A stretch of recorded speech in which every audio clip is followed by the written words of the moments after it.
At exactly 4:44 a.m. local time on December 12, 2025. On the frozen approach to the Crimean bridge, a Russian convoy worth $500 million is sitting in the fog. The engines are idling. The drivers are drinking coffee. They think they're in the safest place on Earth, protected by the world's most dense air defense network. They are wrong. These trucks aren't carrying soldiers. They are carrying the Kremlin's last hope. Custom-made hydraulic parts to fix the broken bridge by Christmas. To Vladimir Putin, this convoy is a bandage for a bleeding artery. But right now, the physics of their safety are about to be rewritten. In exactly 6 minutes, this $500 million lifeline is going to melt inside a fireball reaching 3,000 degrees Fahrenheit. The asphalt will turn to glass. The steel will turn to liquid. If you have ever asked if there is any way to destroy a bridge that has already been blown up, this is the answer. You don't hit the concrete. You burn the repair kit. But to understand how we get to the inferno, we have to look up. Rewind to 4:35 a.m. High above the heavy gray clouds, invisible to the naked eye, the hunters have arrived. Meet Ghost. If you remember the pilot who slid 2 U.S. guided bombs onto the deck of the bridge last week, you know him. If you thought he flew home for a quiet retirement, you are wrong. He reloaded. And this time, the mission is not to punch a hole, but to erase a supply line. The weather is perfect for Operation Get Out of the Sky. A dense, freezing fog covers the Kerch Strait like a bowl of cold milk. Visibility is near zero. 32 miles out, cruising at 15,500 feet, 9 Ukrainian Dovbush T-10 heavy drones navigate silently through the cloud layer. Don't think of them as simple quadcopters. Think of them as the Amazon Prime delivery trucks of the sky. They are heavy lifters, their bays packed with a deadly cargo. With a mechanical hum, their belly hatches open. They release 46 fixed-wing FPV gliders into the slipstream. These gliders are a masterpiece of frugal engineering. They have no heat-generating engines. They open their wings and ride the wind currents, saving battery like a Tesla in eco mode. They are cold, silent, and invisible to thermal sensors. They are a swarm of ghosts. Far below them, skimming just 50 feet above the whitecaps of the Black Sea, Ghost is back in his office, the cockpit of an F-16 Block 50. He is moving at Mach 0.8, strapped to a 50-foot aluminum tube filled with jet fuel and high explosives. The G-suit squeezes his legs rhythmically. Under his wings wait 4 GBU-39 small-diameter bombs. He is not flying on instruments. He is flying on nerve. At this altitude, a single rogue wave or a moment of distraction means death. The target is 14 miles away, the bottleneck where those 30 Kamaz trucks are piled up. But standing between Ghost and that convoy is the villain of our story, the S-400 Triumph. On paper, this system is a monster. Its 92 N6E gravestone radar can track 300 targets simultaneously, creating a 260-mile no-fly zone. It is the reason NATO pilots lose sleep. But tonight, the Russian operators inside the command vehicle are staring at a nightmare. Suddenly, their screens light up. They don't see 50 little plastic gliders. Because of the intense electronic jamming beaming from the Dovbush motherships above, the S-400 thinks it is facing an entire fleet of B-52 Stratofortresses. The radar screen looks like a Christmas tree having a seizure. False targets multiply, shift, and vanish. The computer screams warnings of a massive strategic bombardment. The Russian air defense commander in Crimea is experienced. He sees the chaos on the screens. He knows the bomber fleet is a digital ghost, a trap Russia has fallen for too often. If he keeps his main radar active, he lights himself up like a beacon for every anti-radiation missile in the Black Sea.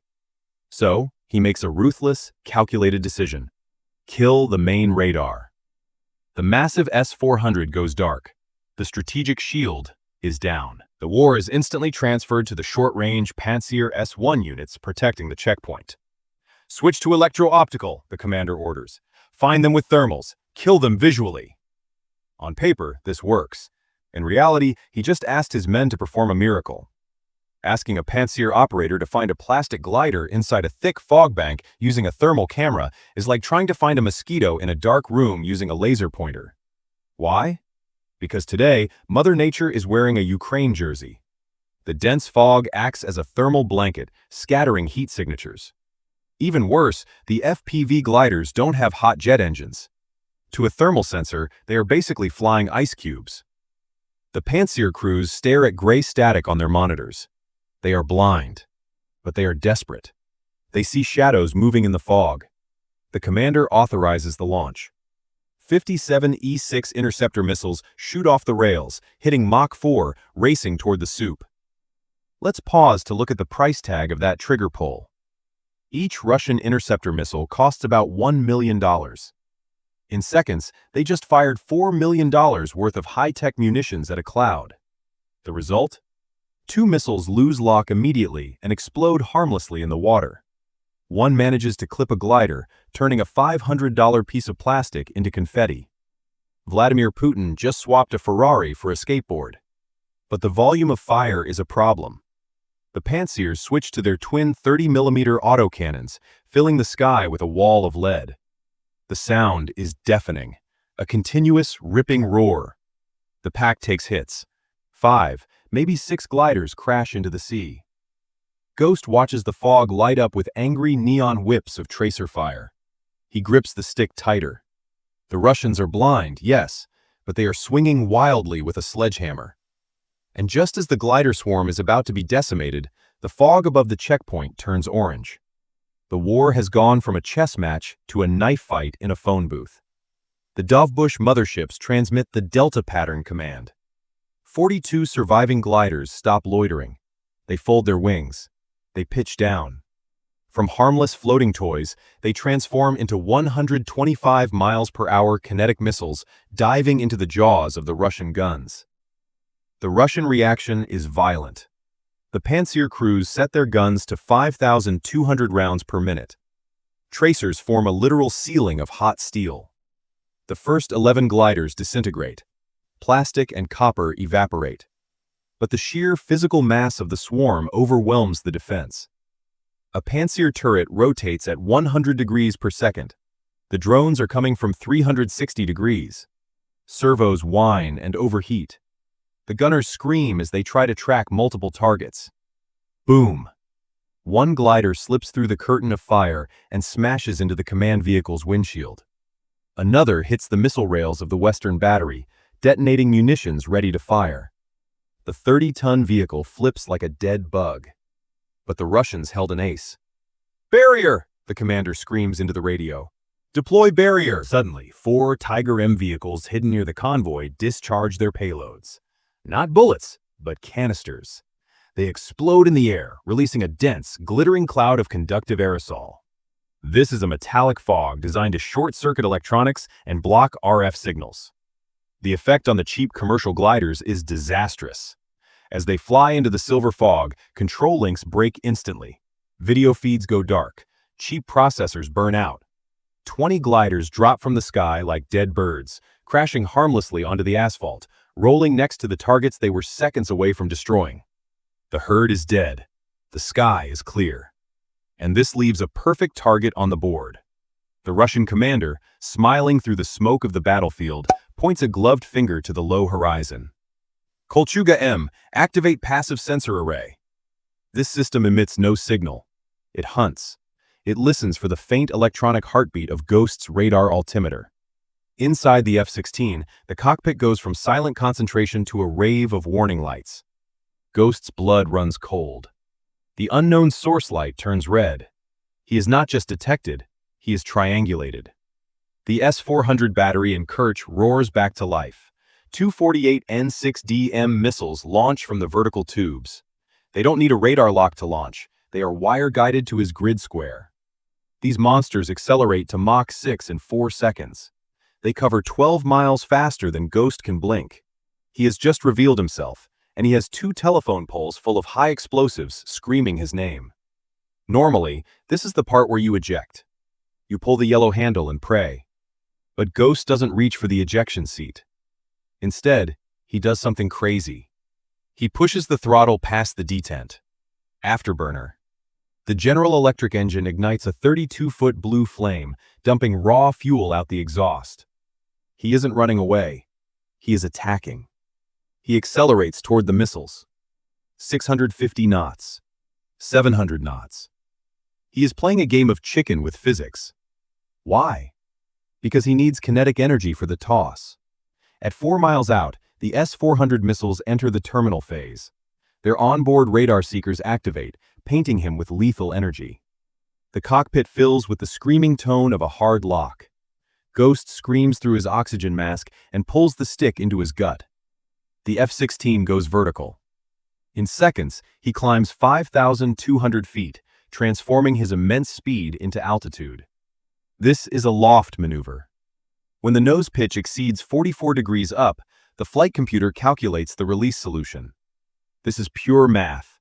Speed plus angle plus gravity equals orbit. 4 GBU-39 bombs detach from the pylons. Launched with the jet's massive acceleration, they describe a curved trajectory upward, arcing toward the stratosphere like artillery shells. Now Ghost is naked. He floats in the sky, slow and helpless, a perfect target for radar, seconds away from being hit. The lead S-400 missile is closing, but high above, the 2 Dovbush motherships receive a final override command. They dive. They don't attack the Russians. They drive into the path of the missile. They set their electronic warfare pods to decoy mode, mimicking the signature of a massive B-52 bomber. The missile's logic processor screams, "I am the target." It falls for the trap. It interacts with the strongest signal source. A massive fireball erupts in the sky above Ghost. The shockwave slaps his F-16 downward like a giant hand. The flagship drones are vaporized, sacrificing cheap plastic frames to save a $60 million fighter jet. Ghost levels out just 52 feet above the Whitecaps, fighting the controls. He is alive. His heart is pounding against his ribs, but the Russians at the checkpoint aren't watching the fleeing jet. They are watching the explosion and cheering. The Russian commander sees the fireball, considers the falling debris, and believes he downed the F-16. He orders his men to stand down. He has no idea that 4 precision-guided bombs, released seconds ago, are falling silently toward their heads.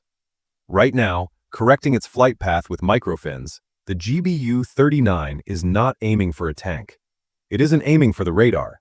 They are aiming for the 3rd truck in the convoy, the truck with the green canvas carrying industrial oxygen tanks. 3, 2, 1. Impact. The bomb punches through the engine block and explodes in the cargo bay. The explosion is blinding white. The oxygen tanks rupture, releasing a massive cloud of pure oxidizer that feeds the initial fireball. The temperature spikes to 3,000 degrees Fahrenheit in a millisecond. Then, the fuel comes into play. The shockwave smashes the convoy of trucks lined up bumper to bumper. It cracks the casings of hydraulic fluid barrels in the next truck. The atomized fluid ignites in the oxygen-rich environment. It is a chain reaction. Truck after truck explodes in the air like a string of firecrackers, but each of those firecrackers is a 20-ton vehicle full of flammable cargo. The checkpoint is erased.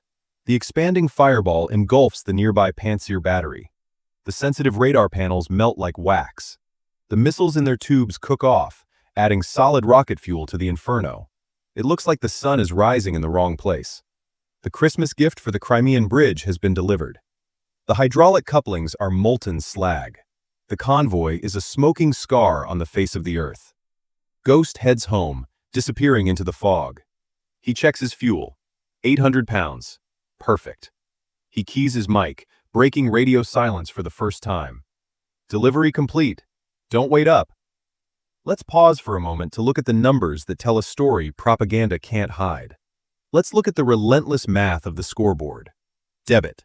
Ukraine spent approximately $1.3 million. This includes jet fuel, 4 GBU-39 bombs, a flock of cheap FPV gliders, and 2 sacrificed Dovbush motherships. Credit. Russia lost a convoy with an estimated value of $500 million. But frankly, the dollar sign is the least of Putin's problems right now. The true calamity is time. The hydraulic couplings weren't common parts you could buy at Home Depot. These were massive, custom-designed steel components that had been smuggled through the maze of sanctions over months. Replacing them isn't a matter of writing a check. It will take at least 6 months of desperate secret deals and production time. This means the Crimean bridge, the main artery feeding the entire southern Russian front, will remain a single-lane bottleneck for the next half-year, effectively on life support.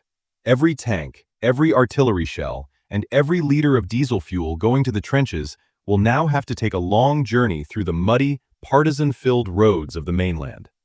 By destroying 30 trucks, Ukraine didn't just win a battle. They successfully blockaded an entire army group. While amateurs talk tactics, professionals talk logistics. Today, Ukraine proved they are professionals. But here is where it really hurts Moscow, the part that will keep generals awake at night. This attack demonstrates a fatal, systemic flaw in seemingly impenetrable air defense networks like the S-400, the Pantsir, and the Kolchuga. They spent billions of dollars to build a fortress designed to fight NATO bombers. They built 10-foot steel walls to stop a tank. They have no answer for a horde of $500 plastic drones, paired with air combat tactics older than most of their generals. They built billion-dollar shields to stop bombers, and ended up swinging hammers at mosquitoes. Ukraine has turned asymmetry into a discipline. They forced Russia to burn its most expensive missiles on ghosts, blinded its sensors, and then struck the jugular from behind. The S-400 batteries are still standing. The Pantsirs are still rolling. But what they were meant to protect is gone. And a bridge without repair parts is just concrete waiting to crack. This is the real turning point of the night, not the cost. Time. Russia spent months assembling this convoy, moving parts through sanctions, middlemen, and shadow routes. Ukraine erased it in minutes. That single fact rewrites the balance. Because now the question isn't, can Russia defend the bridge? It's this. Can Russia afford to lose every critical logistical move the moment it appears? Was the Crimean bridge ever a symbol of strength? Where does the system break next? That's the question Moscow is waking up to. And it's the question that will define the next phase of this war. If you want to keep following how small tactical decisions reshape entire campaigns, and how modern wars are really being won, make sure you're here for the next file. Because the weakest link hasn't been hit yet.